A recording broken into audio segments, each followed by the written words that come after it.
आज की क्लास में अर्थशास्त्र में 12वीं पंचवर्षीय योजना के बारे में पढ़ेंगे। पिछले क्लास में 11वीं पंचवर्षीय योजना तक पढ़ लिए थे।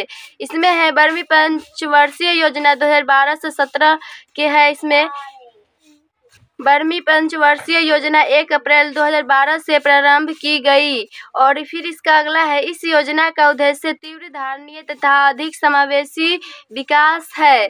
फिर अगला है, 22 अक्टूबर 2011 को प्रधानमंत्री की अध्यक्षता में हुई राष्ट्रीय विकास परिषद की बैठक में इस योजना के दृष्टिकोण पत्र की स्वीकृति प्रदान की गई। अब इसमें इस योजना के दृष्टिकोण पत्र में 9% सालाना विकास दर का लक्ष्य रखा गया, जिसे बाद में संशोधित करते हुए 8 से 7% वार्षिक कर दिया गया था। और इस योजना के दौरान गरीबी अनुपात को वर्तमान के 30% से घटाकर 10% तक लाने का लक्ष्य रखा गया।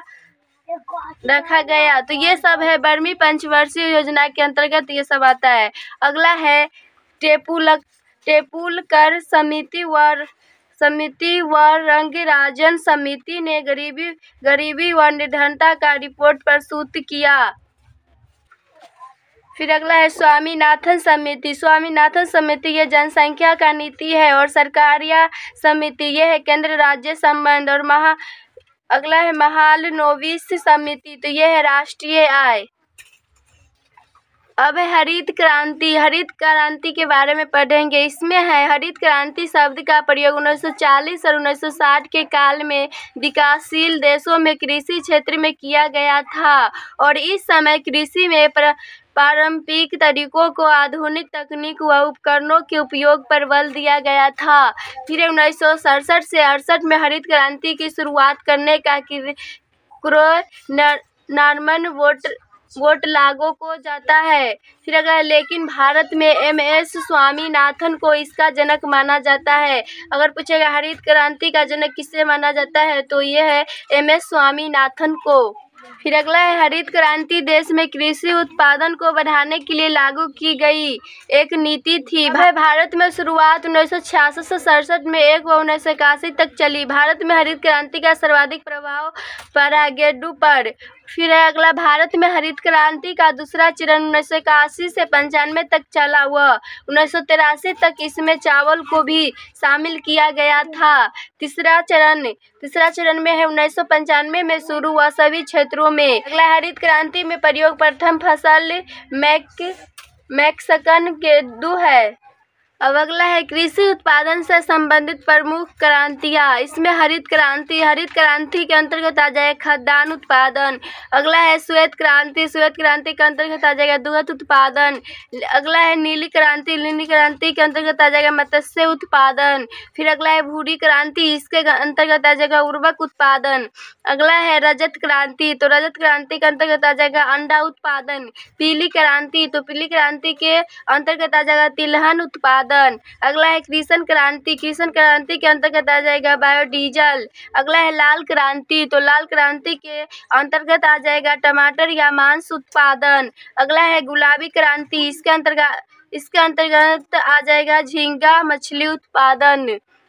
अगला है, बादामी क्रांति के अंतर्गत आ जाएगा मसाला उत्पादन। अगला है, सुनहरी क्रांति, तो इसके अंतर्गत आ जाएगा फल उत्पादन। अगला है, अमृत क्रांति, तो इसके अंतर्गत आ जाएगा नदी जोड़ो। अगला है, धूसर या स्लेटी क्रांति, तो इसमें आ जाता है सीमेंट। अगला है, गोल क्रांति के अंतर्गत आ जाएगा आलू। अगला है, इंद्रधनुषीय क्रांति, तो इसके अंतर्गत आ जाएगा सभी क्रांतियों पर निगरानी रखने हेतु। अगला है, सनराइज या सूर्योदय क्रांति, इसके अंतर्गत आता है इलेक्ट्रॉनिक उद्योग के विकास के हेतु। अगला है, गंगा क्रांति, इसके अंतर्गत आता है भ्रष्टाचार के खिलाफ सदाचार पैदा करने हेतु। अगला है, Waterman of India Rajendra Singh द्वारा। अब है सदाबहार क्रांति, तो इसमें आता है जैव तकनीकी। अगला है सेफ्रॉन क्रांति, तो इसके अंतर्गत आता है कैंसर उत्पादन से। अगला है स्लेटी या ग्रे क्रांति, तो इसके अंतर्गत है उर्वरकों के उत्पादन से। अगला हरित सोना क्रांति, तो इसके अंतर्गत आता है बॉस उत्पादन से। अगला है मुख क्रांति, मुख क्रांति के अंतर्गत आता है मोटे अनाजों के उत्पादन से। अगला है ब्राह्मणी क्रांति, इसके अंतर्गत आता है भिंडी उत्पादन से। अगला है ग्रीन गोल्ड क्रांति, इसके अंतर्गत आता है चाय उत्पादन से। अगला है खाद्य श्रृंखला क्रांति, इसके अंतर्गत में आता है भारतीय कृषकों को 2020 तक आमदनों को दुगुना करने से। अगला है खाद्य श्रृंखला क्रांति, इसके अंतर्गत आ जाएगा भारतीय कृषकों को 2020 तक अगला है खाद्य श्रृंखला क्रांति, इसके अंतर्गत आ जाएगा भारतीय कृषकों को 2020 तक आमदनी को दुगुना करने से। अगला है खाकी क्रांति, इसके अंतर्गत आ जाएगा चमड़ा उत्पादन। अगला है व्हाइट गोल्ड क्रांति, इसके अंतर्गत आता है कपास उत्पादन से। अगला है एनएच क्रांति, इसका अंतर्गत आता है स्वर्णिम चतुर्भुज योजना से। अब है दुग्ध विकास व ऑपरेशन फ्लड, इसमें है अन्य नाम में हो जाएगा ऑपरेशन फ्लड या दुग्ध क्रांति। उद्देश्य है इसका दूध उत्पादन बढ़ाना। इसमें आता है श्वेत क्रांति को आधिकारिक रूप से नेशनल डेयरी डेवलपमेंट बोर्ड द्वारा प्रारंभ किया गया और श्वेत क्रांति के जनक डॉक्टर वर्गीज कुरियन जी है।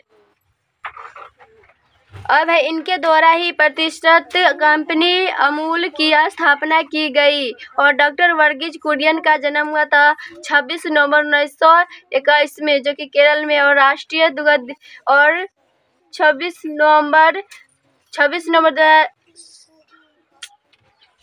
अगला है डॉक्टर वर्गीज कुरियन, इसका जन्मदिन हुआ था 26 नवंबर 1921 को केरल में और उसी दिन राष्ट्रीय दुग्ध दिवस मनाया जाता है। विश्व दुग्ध दिवस मनाया जाता है 1 जून को और श्वेत क्रांति के समय भारत के प्रधानमंत्री थे लाल बहादुर शास्त्री और श्वेत क्रांति का प्रारंभ गुजरात से हुआ। अब है राष्ट्रीय डेयरी विकास बोर्ड स्थापना हुआ था 16 जुलाई 1965 को। राष्ट्रीय डेयरी विकास बोर्ड मुख्यालय है आनंद, जो कि है गुजरात में, और राष्ट्रीय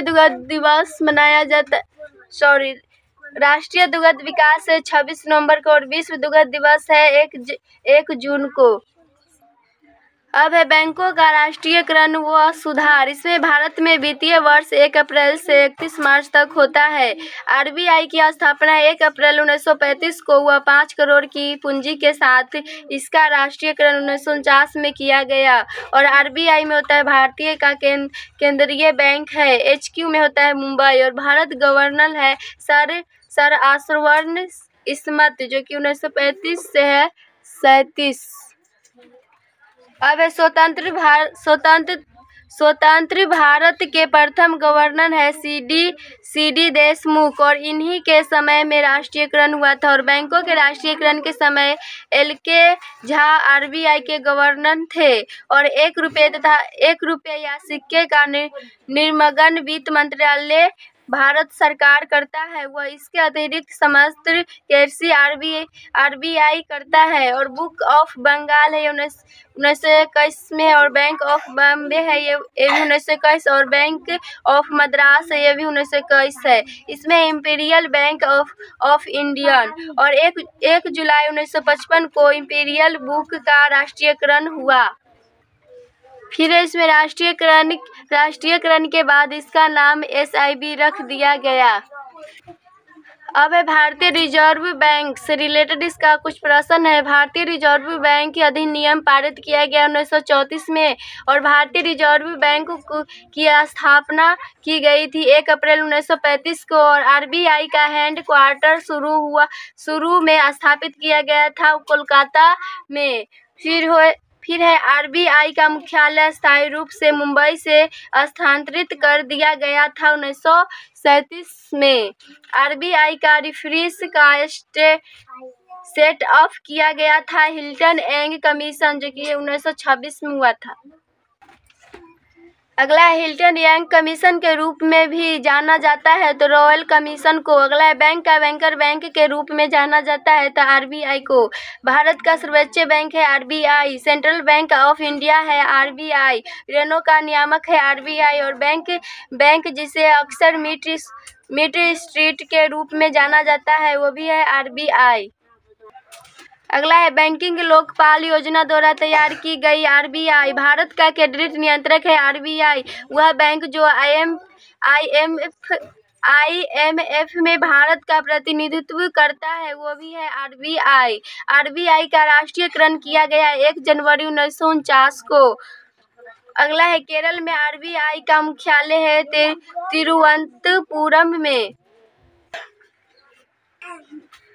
अगला है भारतीय रिजर्व बैंक के प्रतीक पर उभरा हुआ जानवर है बाघ। और भारतीय रिजर्व बैंक के प्रतीक पर पेड़ उगा है पाम ट्री। और आरबीआई के पहले गवर्नर है सर ओसबोर्न स्मिथ। अगला है आरबीआई के गवर्नर बनने वाले पहले भारतीय है सीडी देशमुख।